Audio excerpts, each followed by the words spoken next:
I have 6 years of product owner experience. Before that, I had 4 years of senior business analyst experience. And prior to that, my previous job, I was a business analyst and technical writer um, and on site trainer.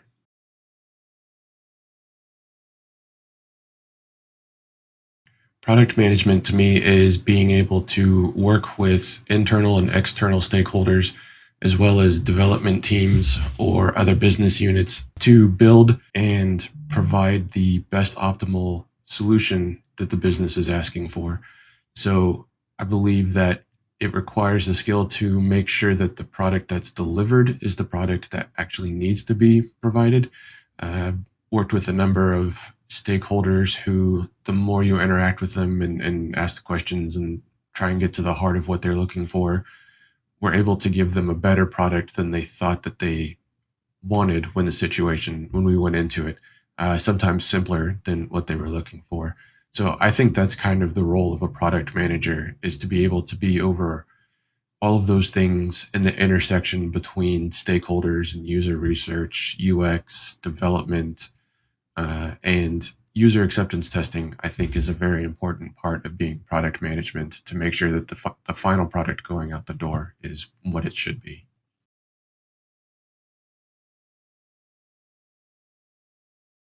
Three things that are critical in my role, or that I have done in the past, is interviewing stakeholders, both internal and external. One of the processes that is important to me and that I've used a lot is low fidelity wireframing. I found that visuals help stakeholders and business units understand things better. And I feel that a better product is delivered in the long run. And then I'm able to give that to UX experts and those kind of people to make it really pretty. The other thing is making sure that the backlogs and user stories features are all correctly defined, and development understands what needs to be done per each of those stories. I'm a big proponent of using personas in that situation as well, to make sure that everyone's on the same page for what the end user needs to do. And another important thing, I think, from my perspective, is user acceptance testing. So at the end of a sprint or a deliverable, everyone can agree and say, yes, this is what I asked for. Yes, this is what the client or customer asked for. This is the best thing that we can deliver for them.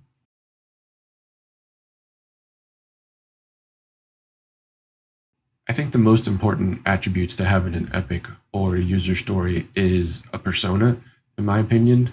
Throughout my career, I've always found that having a actual person defined in the story and the workflow makes a huge difference with my development teams, and even with stakeholders that I've dealt with in the past. Just having that actual name and person to relate the process through, I think makes a huge difference when you're building a product for a customer end user. Um, I also think that having acceptance criteria is extremely important in stories and epics. So those are two things that I always make sure when I'm writing, or going back and seeing business analysts or other people who've written it. Definitely want to see personas and acceptance criteria, and depending on the type of feature or work that needs to be done, I usually attach some sort of rough wireframe where appropriate, so that you can see the person, you can see what their expectation is when touching the application, and then you'll know when you're done that yes, this covers the scenarios we needed.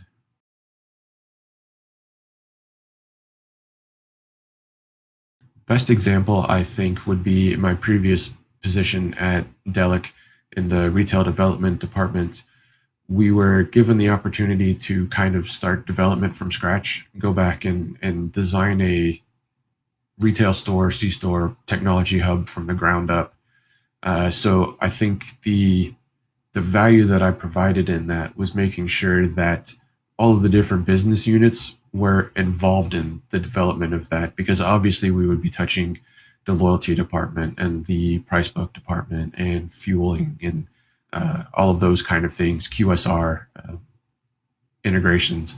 So I think having the relationships with those stakeholders to be able to go to them and say, look, we're working on this kind of functionality, we're working on this kind of user story. Are these things that would benefit you? Is this what you're looking for? Some security features that we weren't expecting came from operations, which we thought were interesting features to be able to have. So having that interaction and then being close to the development team as well, so that I can relay those things, is a lot of the value that I think a product manager should have.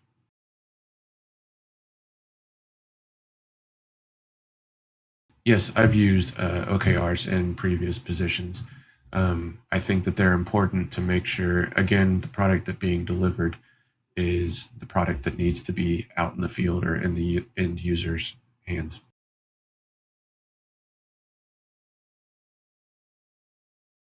As far as the relationship between product and user experience, again, I think, like I've mentioned, the wireframes, working with the UX experts that I've had in the past couple of positions that I've been in has been an integral part of the product that ends up getting delivered. I also think that product management, in regards to engineering, specifically in my expertise in software engineering, is to be part of the team, to be able to look at the stories and the epics and make sure that the deliverable is on track, but also having the ability to go back within a sprint or time box for development and talk to the team and say, look, this isn't what we're asking for, um, to make sure that we're all on the same page throughout the development cycle, as well as when the situation arises from the business or stakeholders where things have to change for a varied number of reasons, to be able to go to the development team, the engineering team, the three amigos, and say, look, we need to make this change. Is this doable? What kind of sacrifices or trade-offs do we need to make in order to accomplish that? So I think that's the important relationship.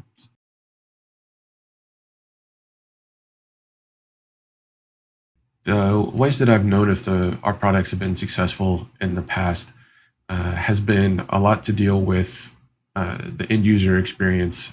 In the first point of sale system that we released in my previous position at Delic, we were actually, the entire development team was on site when we went live with the product.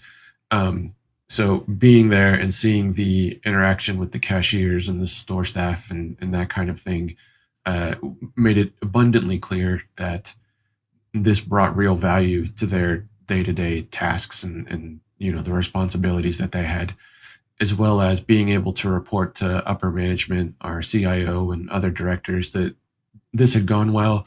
This is the feedback from the stores. We all manned kind of the customer service lines after we went live for a while to make sure that everything was smooth and that people were using it and happy with it. So I think end user value and management value that comes back down to you are really good indicators of if a product is successful.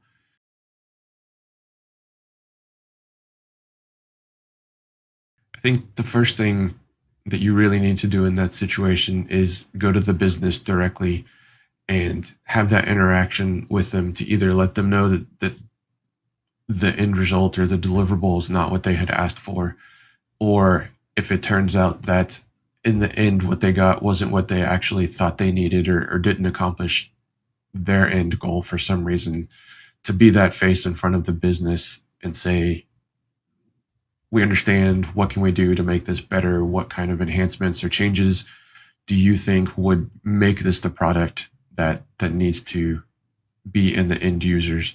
um, I think that it's important in the product manager role to prevent the or to keep the development or software engineering teams out of those conversations. It would be my role to go in between those two and speak with the business directly, get their feedback, handle that relationship however it needs to be handled, and then be able to convey to the developers effectively and with reason and understanding that this was not what they asked for, and changes have to be made. We have to reevaluate what was delivered.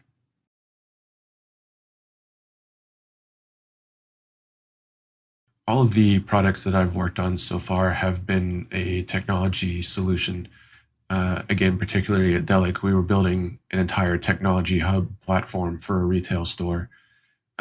Current positions with the contractor that I'm working with, we're building a digitization app for a machine shop so that they can handle their intake forms when new motors and those kind of things come in, as well as a training tool for a medical client in order to help train their physicians and emergency room doctors. So my entire career has been in software and then integrating with some sort of technology, integrating with physical units as well.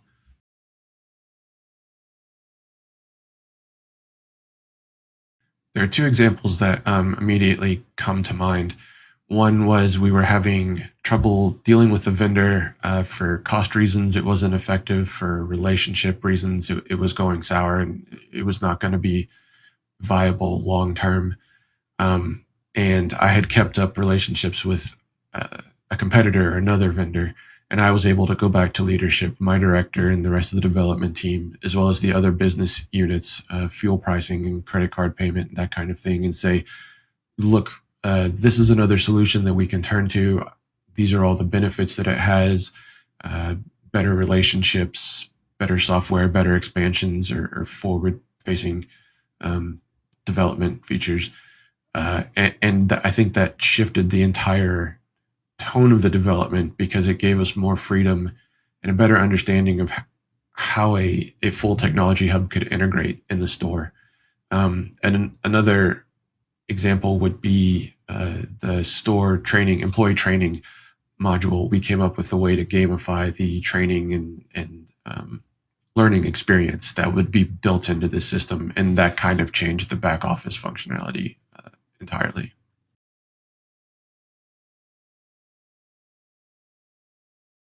A number of times in my career, we have used the design sprints from the sprint methodology, the from Jake Knapp, particularly most recently in a product reselling, clothing reselling kind of platform. Was able to get all of the leads together and the CEO and founder, and we went through that entire process of identifying, um, best case outcomes, worst case, the actual users who we thought we would be touching, and then workflows and that kind of thing, and then brought in UX experts, kept them separate from the initial discussions because we didn't want to influence their input, and then brought them in. And once we did that and had really fantastic wireframes, we felt were delivered. We had user research sessions. We brought in a bunch of people, interviewed them, got their feedback, and after the fact, it was great to see the things that we were correct about, and then it was also amazing to get the feedback for things that we hadn't even thought of that the end users pointed out immediately, as well as things that obviously needed to be changed just from a quality of life perspective.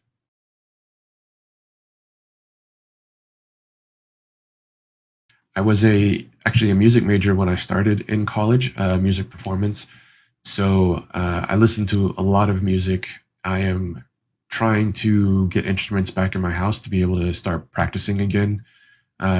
Also, recently I have become interested in trying to start some fermentation practices. So kimchi, pickling, that kind of thing. Just seems like an interesting way to spend time and combine different ingredients and time and see how that plays out, as well as currently with everything being online, been spending a lot of time with my brother and other friends from out in California playing games, and so that's just a really nice way to have social interaction when sometimes you can't do that in this day and age. Yes, I confirm you may use this video for hiring and evaluation purposes.